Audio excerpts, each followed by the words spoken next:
and welcome to Your Sparkly Brand. We are here to inspire and empower female entrepreneurs just like you. On this podcast, we share valuable how-to content, discuss common mindset challenges, and interview kick-ass women business owners about their journeys. In a world that tries to pit females against each other, Your Sparkly Brand is celebrating successful women, nurturing the next generation, and uplifting each other. I'm Megan Gersh, and I'm here with my co-host, Lauren Tassi. Hey, Lauren. Hey, how's it going? Good. How are you? I'm doing great. I'm excited to be doing another podcast today. Me too.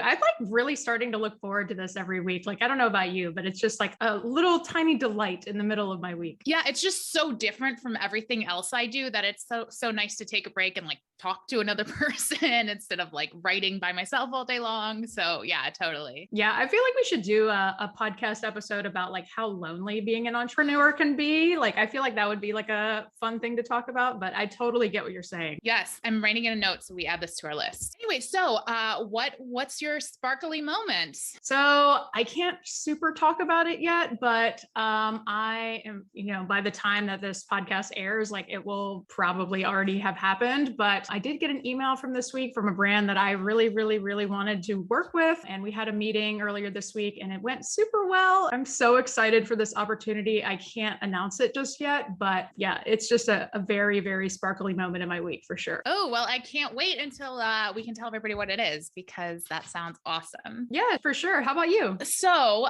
you know what I did? And this is totally a plug for our last episode too. So if you're listening to this and you haven't listened to episode 8 with Rosalind Crow, definitely listen to that one. But so I actually took some of her advice, and in that episode, she says that she doesn't have a to-do list. She just schedules things in her calendar. And so I was like, let me try that. Let me see how it goes. And I still it's still a work in progress. It's only been a week. But I've started doing that. And especially when I'm, need to work on certain projects for clients, just putting that in my calendar for some reason, instead of adding it to a list, feels very freeing. And I think part of it is that like this morning I was like, oh, I got to work on revisions for this one thing. And I blocked out an hour for it and it took me 15 minutes. So then I was like, oh, wow, now I got 45 minutes to do whatever I want versus just sort of having this never ending list. So it feels really good. And I'm excited to even go deeper into that. That's awesome. I'm glad that was a helpful tip to you. I definitely want to try that too. It seems like a great system to kind of put into practice. So yeah, I highly recommend it. I feel like I need to even learn more about it because she just kind of gives you the surface level of it. I really love to find, get more of the details about how to make it work better. Yeah, definitely. So what are we talking about today? Today, oh, this is such a good one. And also a good one, but also a terrible one. Today we are talking about imposter syndrome. And I don't know about you, but this is something I struggle with on a daily basis, an hourly basis, probably. It's just something that's constantly a constant battle in my head. So one thing before we jump into it, one thing that one of my mentors said to me a few months ago that I thought was really interesting and something I've been trying to do, the term imposter syndrome is so weighty, right? It sounds like this clinical diagnosis. And by using this word, we give it so much power, right? I have imposter syndrome. I'm suffering from imposter syndrome. Where if we swap it for the term self-doubt, it kind of takes away a lot of that power because it doesn't have so much weight behind it. So that's something I've been doing in my own, even in my head, being okay, well, it's just a little bit of self-doubt versus imposter syndrome. So we'll use both terms here today, but I just, just a little sort of, tidbit that I found helpful. That's so great. That's such a great tip because I feel like you're totally right. I feel like imposter syndrome, it turns it into this big, monster, in the room or whatever. And self-doubt is definitely a bit nicer to ourselves, more easier to deal with, at least in my opinion. Yeah, I totally agree. So let's talk about what exactly is imposter syndrome. Essentially, as we just kind of mentioned, it's doubting yourself and feeling like a fraud when you are working with someone. And it's also that feeling of you've only gotten to where you are through luck and not through hard work and, dedication, perfecting your craft on your part. And so a lot of the time, these thoughts and feelings are not really valid. If you take a look at the work that you've done in the past, if you take a look at the skills that you've developed, it's just often not the case that you're a fraud. It's the feeling of not deserving the success that you might have, or if something good comes your way, maybe you feel oh, I don't deserve that. It's just another another form of perfectionism. And so we really want to try to, when you see imposter syndrome come up, just notice it and say like, oh, this is like not helpful thought, and try to redirect it. But it's essentially rooted in the feeling of not being good enough. Yeah. One thing I read about this recently is that, if your parents were like really tough on you with grades and school when you were growing up, imposter syndrome tends to be like more intense for you, just because that was one of those things, well, you got a B and not an A, which, like, not to blame our parents, like they're all doing the best they can, but it becomes this, like, if you aren't this sort of perfect expert, it's something you really struggle with because that was ingrained at such an early age. That's super interesting. And so the other thing about imposter syndrome is that it's so common. And we don't talk about it because it's a self-doubt thing. And it's one of those things that makes we're all insecure. And so talking about something that we're insecure about becomes even harder. But studies have shown that 70% of people are dealing with imposter syndrome at any point. So I was doing a little bit of research before we hopped on, and I read a couple articles, and one of them was a quote from Maya Angelou. So that, like, the famous civil rights activist, poet, I think she's like a Nobel laureate, like she has like all these accolades. And here's what she said. She says, "I've written 11 books, but each time I think, they're going to find me out now. I've run a game on everybody and they're going to find me out." Like, that's like, it doesn't matter where you are in your business, you will always have these feelings. And then there was a different article I read that said, these are the people that like have spoken publicly or like written about imposter syndrome, or just sort of, the list of people who identify with it: David Bowie, Lady Gaga, Tina Fey, Michelle Obama, and Serena Williams. Like, these are the people literally at the top of their game. And they're just, constantly dealing with these feelings of insecurity. And the other thing that probably isn't all that surprising is that it tends to affect women more than men, and then minority groups too, just because I think we're constantly, trying to be our best and being told we're not good enough or we're not worthy of that just by, sort of the white men in the world. I want to make one comment on those quotes that you just mentioned too. I think that the thing that a lot of people don't realize is that when you are a business owner, a lot of the time, it really just means that you've gotten really good at Googling things, which, like, you don't need to know everything. Like, you absolutely can't know everything, right? But a lot of really successful business owners just get really good at finding the answers that they need. And so luckily we have the internet in this day and age, and we can have all the information at our fingertips, but it's really not about knowing everything, right? You know what?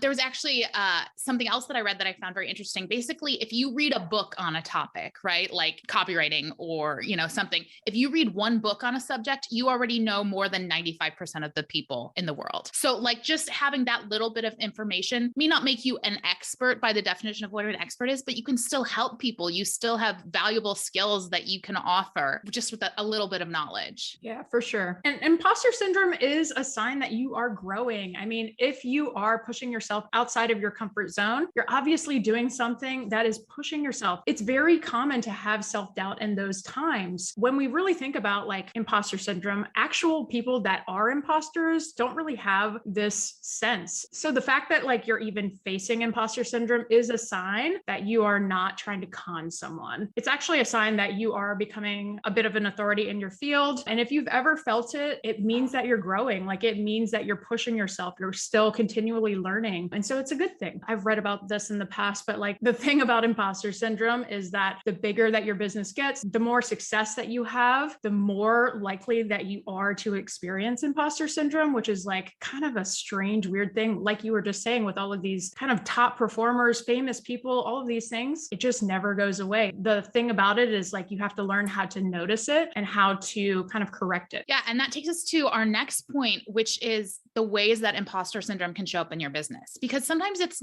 you're not like 100% aware, oh, this is imposter syndrome. Like, this is what I'm dealing with. It shows up in sort of these sneaky little ways that get in the way of what you're trying to accomplish. Feeling reluctant to talk about, to post about certain topics, oh, I don't know enough about this. Oh, I'm talking about marketing, but I never went to college for marketing. So what do I know. The same thing with like not wanting to post on social media about anything or about a certain topic, just sort of feeling that resistance that like, again, procrastination may show up. These struggles we deal with as entrepreneurs kind of all weave in and out of each other because they find ways to latch on to like the problem. Another way is being afraid to raise your rates or your prices. You might think, oh, well, I've only been doing this for a year, so I should, keep my prices where they at the same place they are when I started. Where in actuality, if you've been doing it for a year, it's probably time to consider raising your prices. And, it's one of those things where you look at how, men are never afraid to ask for more money when they're negotiating a job or, raising their rates. And we as women really need to try and think beyond that when we're dealing with money in our business. And then the other thing is playing down your expertise and your experiences. So that would be something like, oh yeah, well, I just started doing that. So, I'm figuring it out, but we'll work on it for you. And just instead of just kind of owning what you do and owning what you know. Yeah, that last one is something that I personally struggle with a lot. I mean, I personally have been in the design and marketing fields for over 14 years. I've worked with some huge entertainment brands, and that is just something that I always like, oh yeah, like I've done some stuff, like, and I kind of just like cower away a little bit, like this balance of like weird ego, kind of like, oh, I don't want them to understand what I've done because I don't want them to think I'm bragging, or like it's that those self-doubt things kind of creeping in. I don't know. They just mess with like how you present yourself to people. It's super weird. Yeah. I sort of in the opposite of that, like I kind of like slowly started getting into marketing and copywriting. Like there were years where I still had a full-time job in another industry, but I was doing it for side projects and for other businesses. And so sometimes I don't necessarily own that when I talk about how long I've been doing it. Like, yeah, I've been full-time copywriting for almost 3 years, but I've actually been copywriting for 6 years. It's just, wasn't a full-time business. So I'm trying to learn how to stand in my power for that too. It's a process. So let's talk about a few strategies that you can use to deal with imposter syndrome. I know that we've already kind of touched on a few of them. The tip that you gave earlier about essentially renaming imposter syndrome is a really, really good one. I do like that one a lot. And then also talking about imposter syndrome, like we're doing right now, normalizing it. Making it known that this is a common thing that happens to a lot of business owners. And then don't let imposter syndrome stop you from moving forward and making progress. Again, we talked about how this is a form of perfectionism. So you don't want to let it prevent you from moving forward. One thing that I've learned, again, sorry to bring up Mel Robbins again, but she's just like an awesome inspiration to me. But she has this thing called the 5, 4, 3, 2, 1 rule, where you essentially count back from 5 and then you just do something. It doesn't matter what it is, but you can use that rule and apply it to whatever that you're doing. So if you're feeling resistance, you don't want to do something, try using that strategy to count back from 5 and then you just do it. It's a great way to get you to keep moving forward. And another way is just to look at how far you've come, because you have likely done some amazing things, like worked with some amazing clients and created great things in your life. So think about those wins and acknowledge them. All wins are wins, big and small. So it's important to acknowledge all of the wins. And then when it comes to presenting yourself online, talking with clients, always try to talk about what you know. It's going to help you to feel more confident in what you're talking about, and relate that back to your own experiences. Share case studies or other ways that you have helped people. These are great ways to kind of fall back essentially on projects that you have worked on or experiences that you have had in the past. And finally, this is one of my favorite ones, is to use affirmations. So saying, I am enough, I am awesome. Self-doubt is a sign that I'm growing. Like using these affirmations will help to train your reticular activating system, which is, we could do a whole episode on that as well. But essentially it's a way to train your brain to listen to positive messages. Oh yeah. I love that. I know for me, like lately I'm like doing it. I'm trying to using words like trying and should. There's another one.